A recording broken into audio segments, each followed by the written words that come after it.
Hi, my name is Marco. I'm a former opera singer turned voice actor. Today we're going to be listening to the Fischl character demo from Genshin Impact, but I have a surprise for you, because with me is the voice actor who plays Fischl, Brittany Cox. Hi, Brittany. Hi! Hey, everybody. I'm so excited to be here. Marco, thank you so much for inviting me. This is going to be so much fun. I can't wait.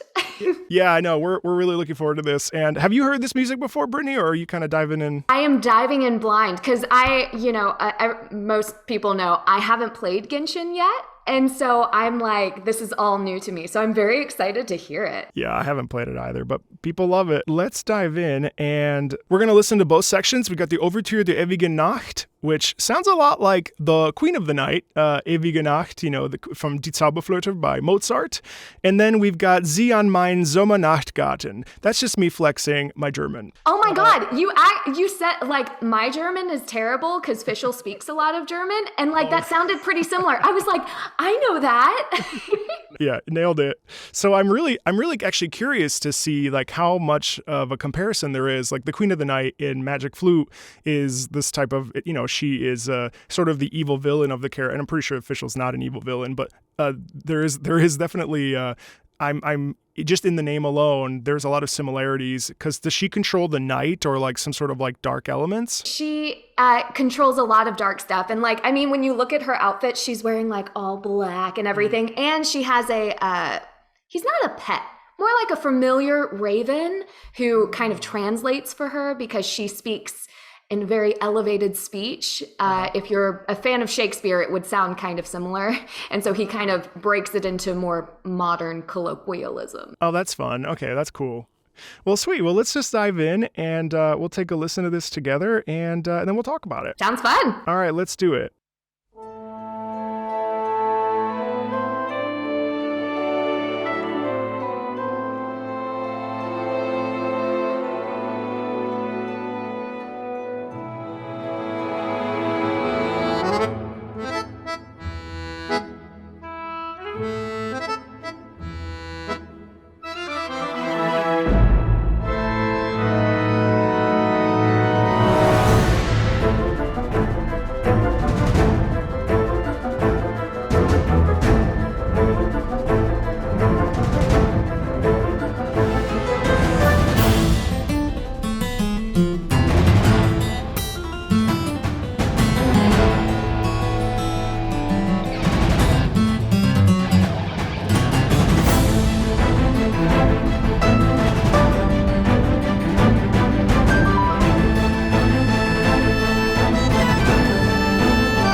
Wow, that's fun.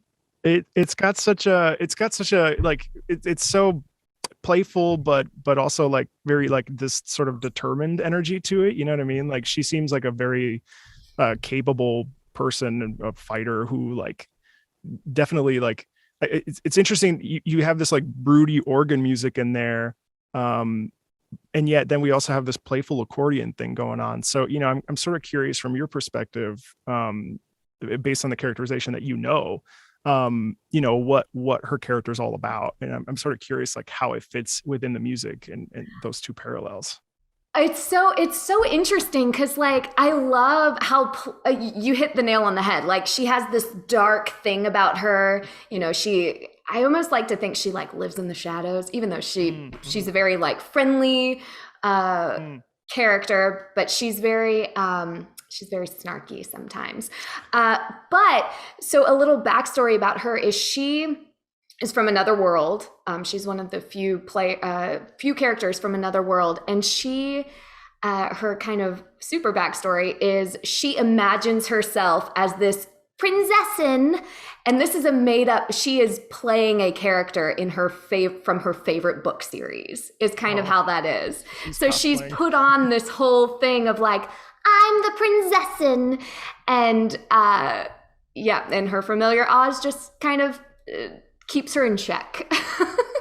What's amazing about this soundtrack is just the like care and detail that's paid to each character, and how the characters really are fleshed out within the music, and there's you really get like a sense of personality. And also I'm really intrigued as to why there are these moments of real intensity in here. I just love, again, this juxtaposition between the like playful, when you said it, I mean the playfulness of the accordion mixed in with this very intense organ. And I wonder why in her characterization, why there is that sort of intensity with that organ sound and da da da da, I don't know. In the story, they have multiple different stories that happen throughout Genshin, and so different things that happen.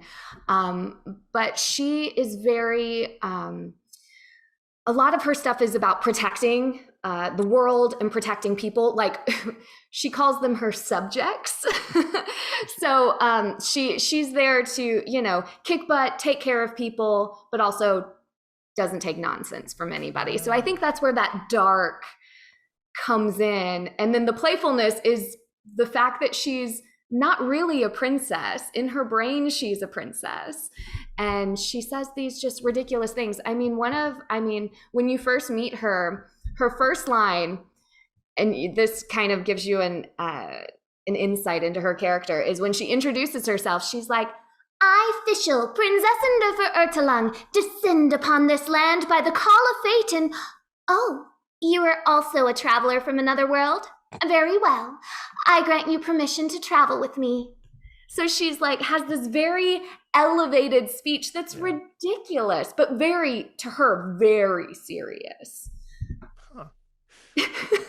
That is so interesting. I mean, you really hear that. I think it's so cool. It's important to listen to music outside of the context of the game because it allows us as like listeners to sort of create our own interpretations, but then to like, to have you here talking about the characterization and choices that you've made and choices that have been, worked out together with the director and with the company and with the game. Like it all sort of like coalesces into this beautiful thing. And one of the big things about this channel is just the idea that we can listen to music out of context, but it is also incredibly fun when like the two link up and merge into one thing. And so it just goes to show you how like detailed and intricate every stage of the process is. Like, exactly, because I've watched a couple of your other videos, and the fact that you can pull all these amazing details out of just the music, which gives you an idea of the characters and the story and kind of what's going on without even having seen or experienced any of it. And then when you add in the other layer of the actual characters and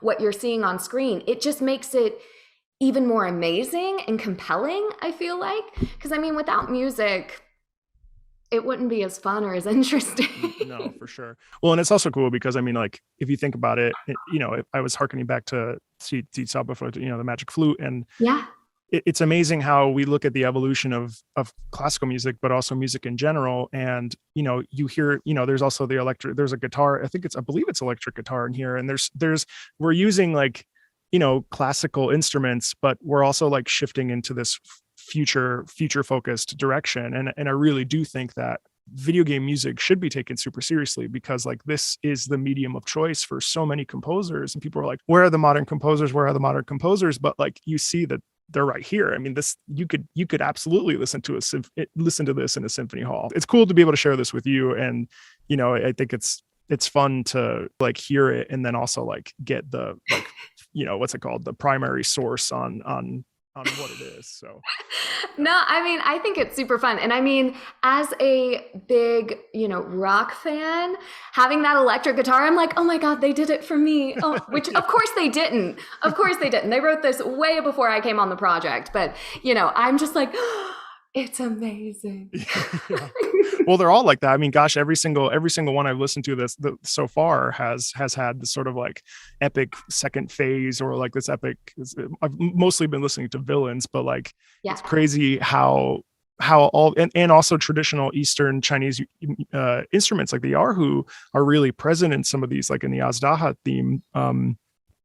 That sort of elevate it when we have this beautiful mix of Western, like a German character, but then you've also got this sort of Eastern, sort of holdings that are very important. And I've always said this about every one of these pieces. There's such a blend of East and West and, cultures that I think is also like super educational, even as a listener, to be like, wow, it's so cool. They're combining all these different things. And and of course, yes, we have the electric guitar. We've got, we're rocking out. So it's cool. It's cool.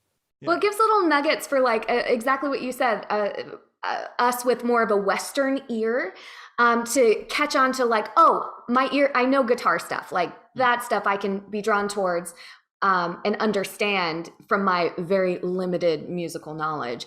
But then I'm learning something new about different instruments and, more of the melodies and things that are more prevalent in Eastern culture, which is so cool. It makes me more excited to like listen to more things and expand my musical knowledge. Yeah. No, it's so true. And every time I hear this music, I'm always like, as a huge gamer, I'm also like, maybe I should play Genshin Impact. You know what I mean? Because there is such it's so fun when a musical language is like a really diverse and rich musical language is also supporting a game. You know what I mean? So thanks, Brittany. I really appreciate you coming on and I really appreciate you being here. So thank you. Oh, thank you for having me. It's so good to see your face. Yeah. And this was so much fun. And, I'm so happy that you invited me. That always makes you when I saw that people really enjoyed Genshin, I was like, oh well, I know exactly who to invite. So I was thrilled that you said yes. So I appreciate that. Anyway, that's it for me. If you want to request a song or support the channel, feel free to check out the Patreon, but there's never any pressure, of course. And as always, thank you so much, and I'll talk to you later. Bye. See you later.